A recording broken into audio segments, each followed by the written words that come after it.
Yan, may camera. Yan, may camera, may ilaw. Sensor yata yung tatlo, no? Hello mga kabayan, good morning. Good morning po sa lahat niyo dyan, no? At ngayong kabayan, no, sa ating video na to, gusto ko lang ipakita sa inyo kasi meron akong bagong natuksan dito sa Davao City na kung saan, no, magandang proyekto, magandang ginawa ni Mayor Baste Duterte sa Davao City, lalong-lalo na, no? Sa seguridad ng ating lansangan, mga kabayan. Ito po'y kakaiba kasi high-tech po ito, mga kabayan, no? Kung saan makikita natin talaga na talagang, no, nasa taong bayan po ang pamamahala ng mga Duterte. So ito ang kabayan, puntahan natin. No, kasakulo po yan, nandito tayo ngayon sa isang jeep, mga kabayan, at papunta tayo dun sa location na yun. Tara, samahan niyo.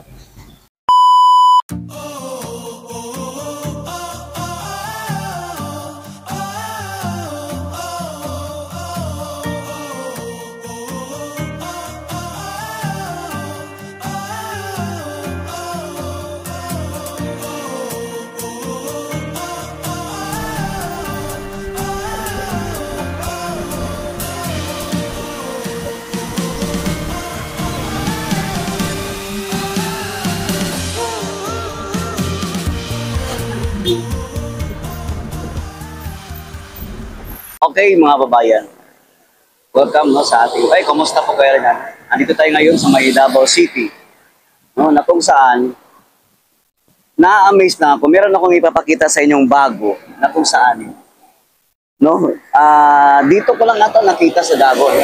Itong ganitong klaseng proyekto, pamamaraan.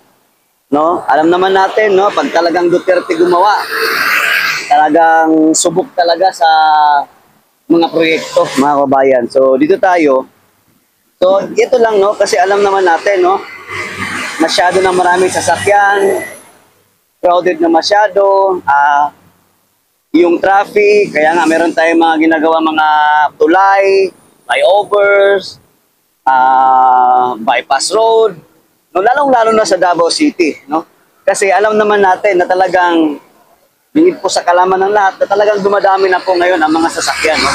Dito mismo sa Davao City, o pati na sa buong Pilipinas, mga kabayan, Luzon, Visayas, Mindanao, marami na nga talaga ngayong mga sasakyan. Kasi nga, alam naman natin na, siyempre, marami na rin ngayon ang siguro nakaka-afford kasi marami mga murang mga sasakyan, murang down payment, yung iba nga, walang down payment, no? May mga promo. So ngayon, ipag-uusapan natin mga kabayan, ito pakita ko na sa inyo. So ito nga, no, mga babayan, andito tayo ngayon sa may kahabaan, no? Sa tapat ng paggaling kayo doon sa may ano, sa may Buhangin Gym. Doon naman talaga yung babaan ng mga ano pasahero diyan, no? Sa may Buhangin Gym. Tapos pagdadaan ka doon sa ilalim, no, diversion road papunta dito. Itong kabaan na to is diversion road, diversion road. Pero nandito tayo ngayon sa exact location ng 19-B, no? Itong kasada, diversion road na yan, yung papunta doon. Papuntang Maa. Ayan, mga kabayan. So, malapit lang sa may Mercury. Ayan, may Mercury dyan, tsaka may sea oil. So, ito lang yung nakakamangha, mga kabayan. Kasi nga, no, alam naman natin, no, na tayo po ay talagang solid.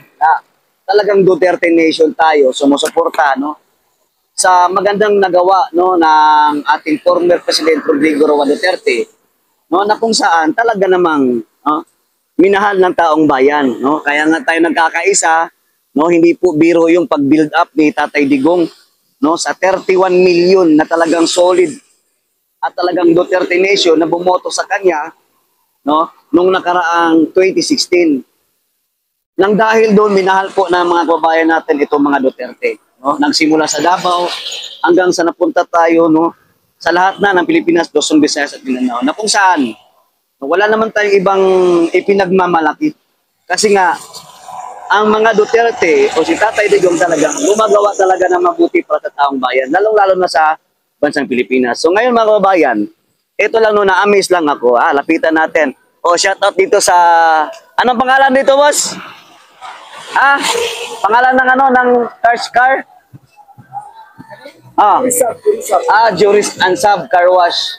So, ang location nasa dito sa may 19B, Diversion Road. Hindi, bahagi siya sa akin. Bahada Sakop. Okay. Sige, sir, salamat sir ha. Shout out kila sir. Joris Ansab Car Wash. So ngayon, malapit lang kayo dito sa boss, no? So malapit lang. Na-amaze ako dito. Ito, ewan ko lang kung nakita nyo na to ha. Basta ako, na-amaze ako dito mga kababayan, no? Ayan ha. So malayo tayo, nandun yung pedestrian lane. Pero, makikita ninyo, ayan mga kababayan, no? Ito kasi siya, super highway kasi ito ng Davao City, no? Mula ng Diversion Road, sa Buhangin, dadaan kayo sa ilalim, papuntang Maa na yan, no? Papuntang Maa, aakyat ka doon sa may, papuntang Smoky Mountain, dediretso ng Maa, and then papunta ka ng Toril or Kalinan, doon banda, o Tugbok District. So ngayon, ipapakita ko lang sa inyo mga kababayan kasi nga, na-amaze po ako, na-amaze tayo, no? Kasi, bagong magandang project, no? Ni Mayor Baste Duterte sa Davao City. Ito, ang nakikita natin yan. Kung nakikita nyo yan, mga kababayan, yan, no? Yan po ay hindi ordinaryong anong tawag, device or bagong teknolohiya na kung saan nandito sa Davao City, no? No? Ang sabi po, nagtanong-tanong ako, no, doon mismo sa sa mga tao dito sa paligid. Yan po daw, no, instead po na gagamit po ng ang TMC ng mga tawid tayo ngayon ha. Instead po gagamit ang TMC ng or Traffic Management Center or TMU, Traffic Management Unit, gagamit nila ng speed gun, no? Sa mga nagmamaneho, mga babayan, na kung saan isang ano yon na talagang imo-monitor nila yung takbo, yung kalagayan ng kalsada, kaya mayroon tayong speed gun ginagamit. Manual yon ginagamit ng mga TMU or Traffic Management Unit officer, no, sa Davao City. Ngayon may nakita tayong device or ang tawag nito, camera speed limiter, mga kababayan.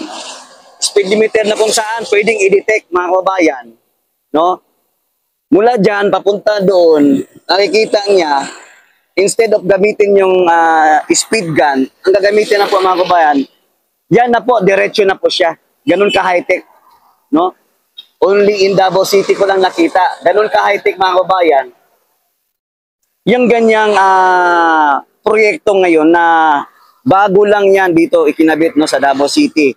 No, sa mga nakakita na sa Davao City, ayan na, malapit lang po yan dito sa may, yan, pag galing ka ng Buhangin, papasok ka sa ilalim, dadaan ka sa Diversion Road, papunta dito, malapit lang po yan sa may Mercury Drug and then Sea Oil. Lalagpas ka dyan, papuntang Bypass Road, Maa. So yan po siya ay high-tech po na radar, no? Na kung saan malalaman po, no, ng radar na yan, no, yung speed limit po, yung takbo po ng sasakyan na minamaniho po ng isang tao. So, madidetect niya yung radar, yung nagpapatakbo ng reckless driving, madidetect po niyan. Yung mga may defective po na mga headlights, lalong-lalo na sa gabi, madidetect po, no, ng camera na yan. So malaking bagay po yan, mga kabayan. Malaking bagay po talaga yan. Kasi unang-una, for protection po, no. At saka alam naman natin, no, hindi po kaya lahat na tatrabahuin ng speed gun. Kasi nga, ang lawak naman din ng Davao City. So malaking tulong ito na kung saan makikita po, no. At diretso na po yan, no. Recorded po yan. Diretso yan, no. Makikita yung plate number ninyo. Makikita yung plate number na sasakyan. Yung dumadaan dito na yung sasakyan na sobrang tulin magpatakbo, ayan. Yan po yung camera na speed limiter, mga kababayan, na kung saan pina-high-tech, no? Nilagay dito at ang plano na lalagyan pa po sa iba't ibang parte ng Davao City. Dito ko lang muna nakita yan kasi nga ang lugar na ito ay super highway. Kumbaga, minsan nyo lang makitaan dito yung mga TMU kasi nga yung team yun na iba, officer, nasa ibang location. So ito, tawid tayo. Wala namang tumatawid. Tawid muna tayo dito kasi malayo yung pedestrian. Takbo tayo, takbo, takbo, takbo, takbo, takbo, takbo, takbo. So yan, ito siya. Itong kabaan na ito.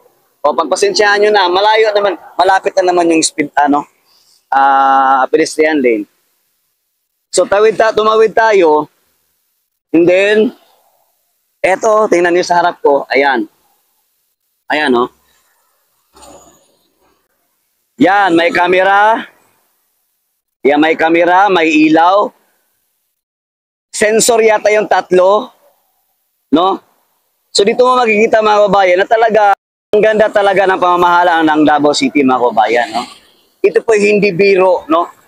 At hindi natin alam kung magkano yung isang ganyan na device na kung saan high-tech masyado mga kababayan. No? Parang nakikita ko lang ata to sa ibang lugar, no? Singapore, Hong Kong, parang meron ako nakikita niyan sa ibang bansa, no, na sa ano natin nakikita sa mga sa Facebook, social media, at kung saan-saan pa. Pero ngayon talagang nasa Davao City. So hindi ko alam kung nasa Manila na to, sa Luzon, sa Visayas, at kung saang parte sa bansa natin. Basta dito ko lang nakita yan, no? Ayan sa Davao City at may nakalagay pang karatulang slow down. So, no? Ito po ay siguro, no? Para maging maingat tayo to protect siguro ng ating mga driver na magkaroon ng disiplina, no? Sa bawat biyahe. Siyempre naman kasi alam niyo naman, no? Kaliwat ka ng disgrasya, aberya sa kalsada, makaka-traffic. So ito nga camera speed limiter na to, napaka high-tech lahat, no? Madidetect niya. No, nadidetect niya po sa likuran tayo, nadidetect niya, no, yung nagbabiyahe, nagmamaneho ng sobrang tuloy magpatakbo, reckless driving. At the same time, pag gabi makikita po yung mga sasakyan na defective headlights, no? And then syempre, no, yung mga kababayan na mga driver din na talagang walang disiplina. Kumbaga magmamaneho ng overtake, no, wala sa lugar. Isa to mga kabayan ang talagang malaking tulong sa Davao City, no. Andito na po yan, papuntang diversion road. Ayun po, mayroon pang isa doon sa kabila, no.